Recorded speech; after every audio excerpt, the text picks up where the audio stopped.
আসসালামু আলাইকুম ওয়া রাহমাতুল্লাহি ওয়া বারাকাতুহু। আশা করি আল্লাহ পাকের অশেষ রহমতে আপনারা ভালো আছেন।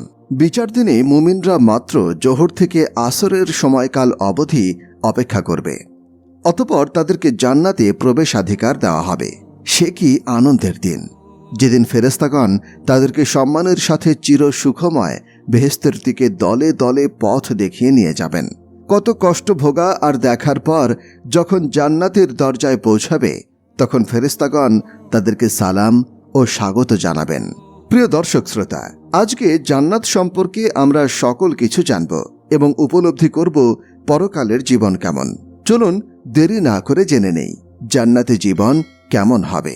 তার আগে আপনি যদি আমাদের চ্যানেলে নতুন হয়ে থাকেন তাহলে সাবস্ক্রাইব করুন এবং পাশে থাকা বেল আইকনটি বাজিয়ে লাইক ও কমেন্ট করতে ভুলবেন না। মহান আল্লাহ তাআলা বলেন, যারা তাদের প্রতিপালককে ভয় করত তাদেরকে দলে দলে জান্নাতের দিকে নিয়ে যাওয়া হবে। যখন তারা জান্নাতের নিকট উপস্থিত হবে এবং জান্নাতের দরজা খুলে দেওয়া হবে এবং তার রক্ষীরা তাদেরকে বলবে, তোমাদের প্রতি সালাম, অর্থাৎ শান্তি। তোমরা সুখী হও এবং স্থায়ীভাবে বাস করার জন্য জান্নাতে প্রবেশ করো। এই জান্নাত হল সেই মুমিনদের পুরস্কার যাদের বিশ্বাস, কথা ও কর্ম শুদ্ধ ছিল, যাদের অন্তর ছিল নির্মল, কথা ছিল উত্তম এবং কর্ম ছিল সৎ। তবে বেহেশতে পৌঁছানোর আগে কিছু কষ্ট স্বীকার অবশ্যই করতে হবে। জান্নাতে যাওয়ার আগে জাহান্নামের উপর স্থাপিত পুল আছে, সেই পুল পার হয়ে যেতে হবে জান্নাতে। পুল পার হওয়ার আগে মুমিনদের আপোষের দেনা পাওনা প্রতিশোধ দেওয়া নেওয়ার ব্যবস্থা করা হবে। জান্নাতে প্রবেশের জন্য আমাদের শেষ নবী আল্লাহর দরবারে সুপারিশ করবেন। রাসূল সাল্লাল্লাহু আলাইহি ওয়াসাল্লাম বলেছেন, বরকতময় মহান আল্লাহ কিয়ামতের দিন সকল মানুষকে একত্রিত করবেন। অতঃপর মুমিনগণ উঠে দাঁড়াবে, এমনকি জান্নাতও তাদের নিকটবর্তী করে দেয়া হবে, যার কারণে তাদের জান্নাতে যাওয়ার ইচ্ছা প্রবল হয়ে যাবে। সুতরাং তারা আদম আলাইহিস সালামের নিকটে আসবে, অতঃপর বলবে, হে আমাদের পিতা, আমাদের জন্য আল্লাহর কাছে জান্নাত খুলে দেওয়ার আবেদন করুন। তিনি বলবেন, তোমরা কি জানো না আমি কত বড় ভুল করেছিলাম? সুতরাং আমি এর যোগ্য নই। তোমরা আমার ছেলে ইব্রাহিম আলাইহিস সালামের নিকটে যাও। অতঃপর তারা সবাই ইব্রাহিম আলাইহিস সালামের নিকটে চলে আসবে। ইব্রাহিম আলাইহিস সালাম বলবেন, আমি এর উপযুক্ত নই। আমি আল্লাহর খলিল ছিলাম বটে, কিন্তু এত উচ্চ মর্যাদার অধিকারী নই। অতএব তোমরা মূসা আলাইহিস সালামের নিকটে চলে যাও, যার সঙ্গে আল্লাহ তাআলা সরাসরি কথা বলেছেন। ফলে তারা মূসার নিকটে যাবে, কিন্তু তিনি বলবেন, আমি এর যোগ্য নই। তোমরা আল্লাহর কালেমা ও তার রূহ ঈসার নিকটে যাও, কিন্তু ঈসাও বলবেন, আমি এর উপযুক্ত নই। অতঃপর তারা মুহাম্মদ সাল্লাল্লাহু আলাইহি ওয়াসাল্লামের নিকটে আসবে। সুতরাং তিনি দাঁড়াবেন, অতঃপর তাকে দরজা খোলার অনুমতি দেওয়া হবে। পুলসিরাতের দুদিকে ডানে ও বামে দাঁড়িয়ে যাবে। অতঃপর তোমাদের প্রথম দল বিদ্যুৎ গতিতে অতি দ্রুত বেগে পুল পার হয়ে যাবে। আমি আবু হুরায়রা রাদিয়াল্লাহু আনহু বললাম, বিদ্যুতের মতো গতিতে পার হওয়ার অর্থ কি? তিনি বললেন, তোমরা কখনো কি দেখনি যে বিদ্যুৎ কিভাবে চোখের পলকে যায় আসে? অতঃপর দ্বিতীয় দল বাতাসের মতো গতিতে পার হবে। অতঃপর পরবর্তী দল পাখির মতো এবং মানুষের দৌড়ের মতো গতিতে পার হবে। তাদেরকে নিজ নিজ আমল এই সিরাত পার করাবে। আর তোমাদের নবী পুলসিরাতের উপরে দাঁড়িয়ে থাকবেন। তিনি বলবেন, হে প্রভু, বাঁচাও, বাঁচাও। শেষ পর্যন্ত তাদের আমল সমূহ অক্ষম হয়ে পড়বে। এমনকি কোনো ব্যক্তি পাছা ছ্যাঁচড়াতে ছ্যাঁচড়াতে পুলসিরাত পার হবে, আর সিরাতের দুই পাশে আঁকড়ে ঝুলে থাকবে। যাকে ধরার জন্য আদিষ্ট তাকে ধরে নেওয়া হবে। অতঃপর কিছু লোক জখম হলেও বেঁচে যাবে, আর কিছু লোককে মুখ থুবড়ে জাহান্নামে ফেলা হবে। জাহান্নামের গভীরতা 70 বছরের দূরত্বের পথ। আর আপনি যদি জাহান্নামের ভয়াবহতা সম্পর্কে জানতে চান, উপরে থাকা আই বাটনে ক্লিক করে ভিডিওটি দেখে নিতে পারেন। জান্নাতে সর্বপ্রথম যিনি প্রবেশাধিকার লাভ করবেন তিনি হলেন সর্বশ্রেষ্ঠ ও সর্বশেষ নবী মুহাম্মদ সাল্লাল্লাহু আলাইহি ওয়াসাল্লাম। আর উম্মত সমূহের মধ্যে সর্বপ্রথম জান্নাতে প্রবেশ করবে তারই উম্মত। এ হলো মহান আল্লাহ তাআলা কর্তৃক প্রদত্ত বিশেষ সম্মান। মহানবী সাল্লাল্লাহু আলাইহি ওয়াসাল্লাম বলেন, আমি সর্বপ্রথম জান্নাতের দরজায় করাঘাত করব। আমি জান্নাতে প্রথম সুপারিশকারী হব। তিনি আরো বলেন, আমি জান্নাতের নিকটে এসে তার দরজা খুলতে বলবো। দারোয়ান ফেরেশতা বলবেন, আপনি কে? আমি বলবো, মুহাম্মদ। দারোয়ান বলবেন, আমি আদিষ্ট হয়েছি যেন আপনার পূর্বে অন্য কারোর জন্য দরজা না খুলি। তিনি বলবেন, আমরা দুনিয়ায় সর্বশেষে এসেছি, আখিরাতে সর্বপ্রথম কিয়ামতে উপস্থিত হব এবং আমরাই সর্বপ্রথম জান্নাতে প্রবেশ করব। এই উম্মতের মধ্যে সর্বপ্রথম যে দলটি জান্নাতে প্রবেশ করবে তারা হল মুহাজিরিন। সর্বপ্রথম মুহাজিরিনদের একটি দল জান্নাতে প্রবেশ করবে। তাদের চেহারা হবে পূর্ণিমার চাঁদের মতো উজ্জ্বল। যে দলের ঈমান হবে সর্বোচ্চ শিখরে, তাকওয়া ও পরহেজগারি হবে সবার শীর্ষে এবং আমল হবে সবচেয়ে উত্তম। রাসূল সাল্লাল্লাহু আলাইহি ওয়াসাল্লাম বলেছেন, জান্নাতে প্রথম প্রবেশকারী দলটির আকৃতি পূর্ণিমা রাতের চাঁদের মতো হবে। অতঃপর তাদের পরবর্তী দলটি আকাশের সবচেয়ে উজ্জ্বল নক্ষত্রের মতো জ্বলজ্বল করবে। তারা জান্নাতে পেশাব করবে না, পায়খানা করবে না, থুথু ফেলবে না, নাক ঝাড়বে না। তাদের চিরুনি হবে স্বর্ণের, তাদের ঘাম হবে কস্তুরীর ন্যায় সুগন্ধময়, তাদের ধুনুচিতে থাকবে সুগন্ধি কাঠ, তাদের স্ত্রী হবে আয়তলোচনা হুরগণ। তারা সকলেই একটি মানব কাঠামো আদি পিতা আদমের আকৃতিতে হবে, যাদের উচ্চতা হবে 60 হাত পর্যন্ত। অন্য এক বর্ণনায় আছে, জান্নাতে তাদের পাত্র হবে স্বর্ণের আর গায়ের ঘাম হবে কস্তুরীর ন্যায় সুগন্ধিময়। তাদের প্রত্যেকের জন্য এমন দুজন করে স্ত্রী থাকবে যাদের সৌন্দর্য এতটাই বেশি হবে যে মাংস ভেদ করে পায়ের নলার হাড়ের মজ্জা পর্যন্ত দেখা যাবে। তাদের মধ্যে কোনো মতভেদ থাকবে না, পারস্পরিক বিদ্বেষ থাকবে না। তাদের সকলের অন্তর একটি অন্তরের মতো হবে। তারা সকাল সন্ধ্যায় তাসবিহ পাঠে রত থাকবে। এমনি কাটবে জান্নাতের জীবন। আলহামদুলিল্লাহ, আল্লাহ তাআলা আমাদের জন্য কত কিছুই না রেখেছেন। আমাদের প্রিয় নবী সাল্লাল্লাহু আলাইহি ওয়াসাল্লাম একদিন লোকজনের সাথে জান্নাত জাহান্নাম সম্পর্কে আলোচনা করতে বসলেন। লোকজন তাকে বিভিন্ন হাদিস বা জান্নাত জাহান্নাম সম্পর্কে জানার জন্য প্রশ্ন করতে লাগল। আল্লাহর রাসূল সাল্লাল্লাহু আলাইহি ওয়াসাল্লাম জান্নাতের বর্ণনায় বললেন, আমার কাছে সকল উম্মত পেশ করা হলো। আমি দেখলাম কোন নবীর কাছে কতিপয় 3 থেকে 7 জন অনুসারী লোক রয়েছে, কোন নবীর সাথে 1 অথবা 2 জন লোক রয়েছে, কোন নবীকে দেখলাম তার সাথে কেউ নেই। ইতোমধ্যেই বিরাট একটি জামাত আমার সামনে পেশ করা হলো। আমি মনে করলাম এটি আমার উম্মত, কিন্তু আমাকে বলা হলো এটি হলো মুসা এবং তার উম্মতের জামায়াত। কিন্তু আপনি অন্য দিগন্তে তাকান। অতঃপর তাকাতেই আরও একটি বিরাট জামায়াত দেখতে পেলাম।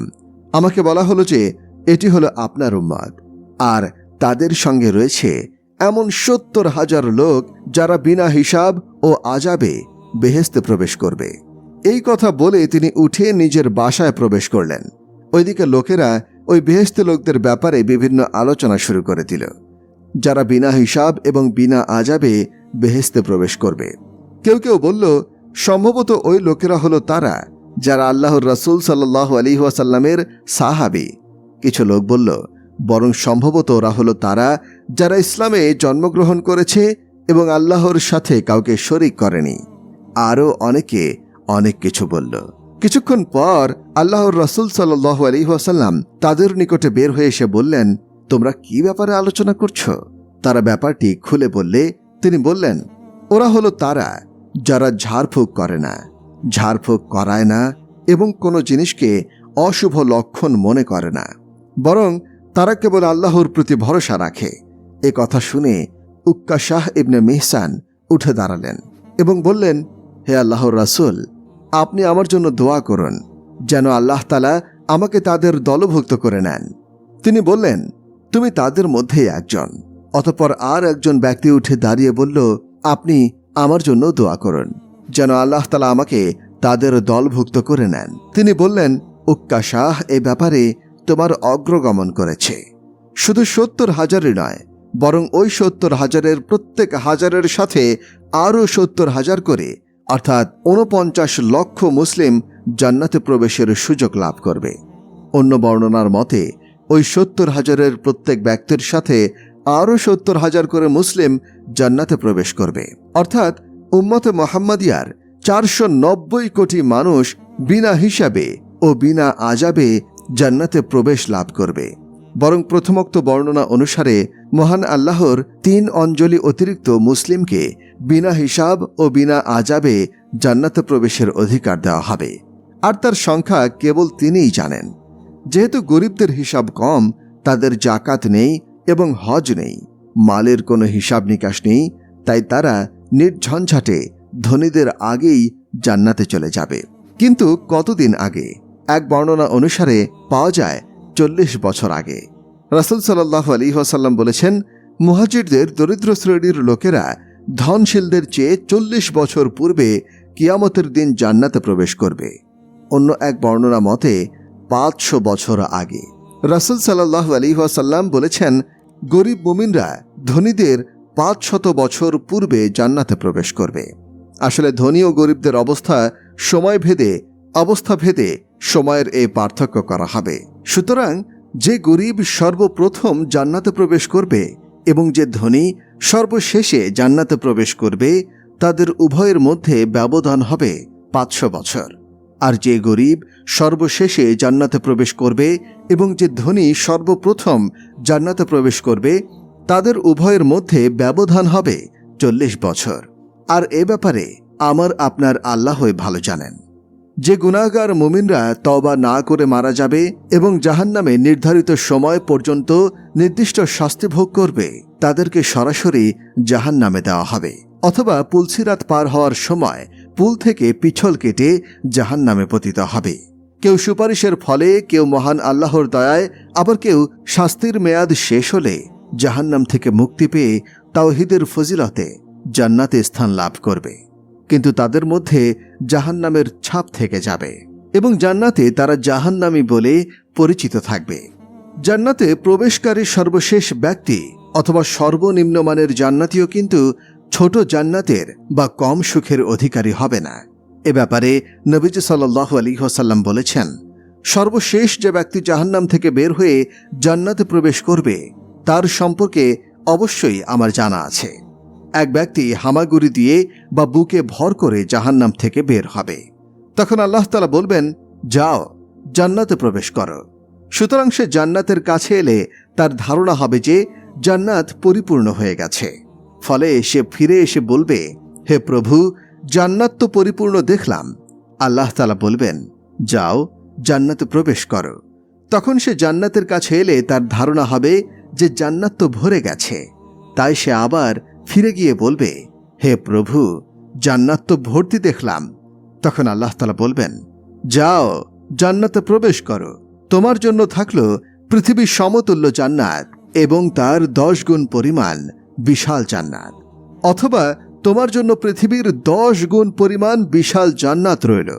তখন সে বলবে, হে প্রভু, তুমি কি আমার সাথে ঠাট্টা করছো, অথবা আমার সাথে হাসি মজাক করছো? অথচ তুমি বাদশাহ, অর্থাৎ হাসি ঠাট্টা তোমাকে শোভা পায় না। বর্ণনাকারী বলেন, তখন আমি রাসূল সাল্লাল্লাহু আলাইহি ওয়াসাল্লামকে এমনভাবে হাসতে দেখলাম যে তার চোয়ালের দাঁতগুলি প্রকাশিত হয়ে পড়ল। তিনি বললেন, এ হলো সর্বনিম্ন মানের জান্নাতি।